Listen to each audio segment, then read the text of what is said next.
it's just the weather, but I do see some gloomy faces out here. Look around for a moment.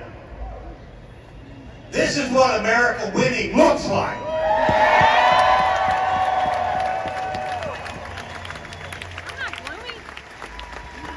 I'm proud to be here today and proud to see so many like-minded people. I'm astounded to think that this protest gathering in Lancaster is just one of over 2,000 happening all over the country.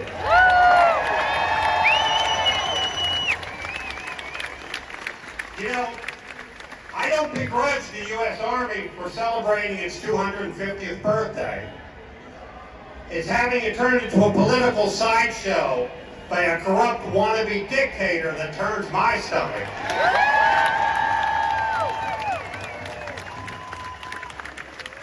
As one who spent the majority of their adult life in the military, I've been ingrained with the fact that we veterans are a family. We always have each other's back.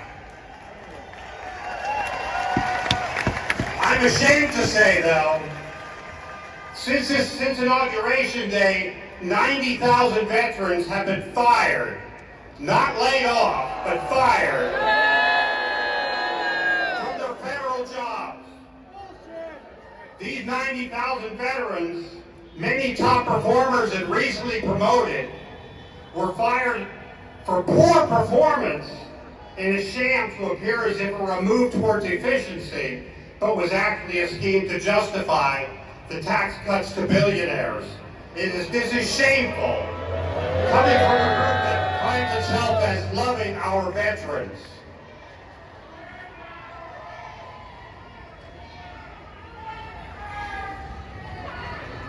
Another outrage is a group being fired by this administration, not because they can't do their duty, cannot deploy, or otherwise are unfit to serve.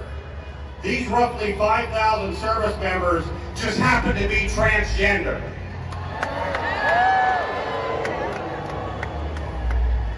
They are being kicked out because of fear, ignorance, and cruelty. One such service member I'd like to bring to your attention is Colonel Bree Fram of the United States Space Force. She's an astronautical engineer, a 22-year veteran with a terrific service record. Colonel Fram is the highest ranking of the transgender service members being forced out.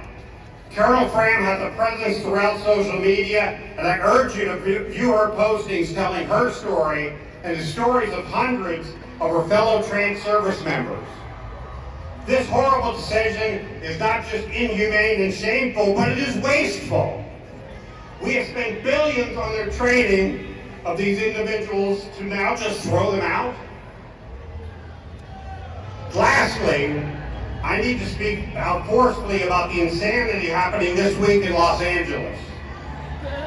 The unwarranted activation of the California National Guard, along with deployment of United States Marines, is nothing less than an incitement to violence and an attempt to intimidate those who stand up against the immigration policy of this administration.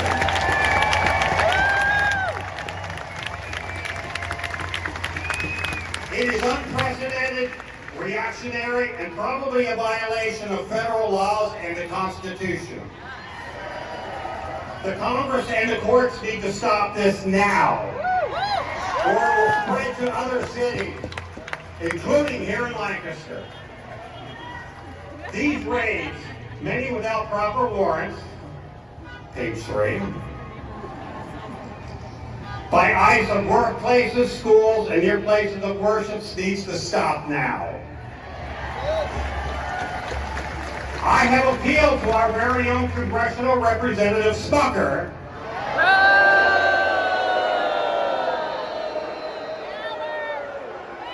to speak out against this and other misdeeds by this administration, but apparently he's been too busy voting for the big brutal bill. You can use that, which cuts taxes for the wealthy and repealed funding for programs which save lives and for public broadcasting. That's why I have pledged myself to work for his defeat next year, and I urge you all to join me.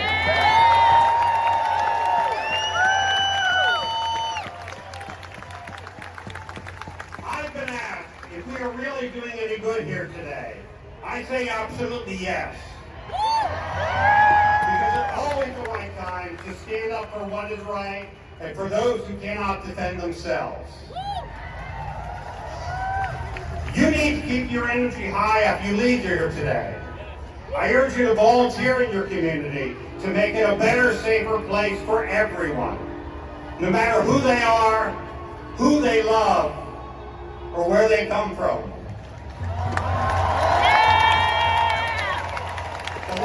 The Lancaster Food Hub on Queen Street is just one such place. Check it out. Fear, ignorance, and cruelty will never make this nation great. Only understanding, kindness, and selfless love can raise it up to be the country we are meant to be. For all of us. Thank you.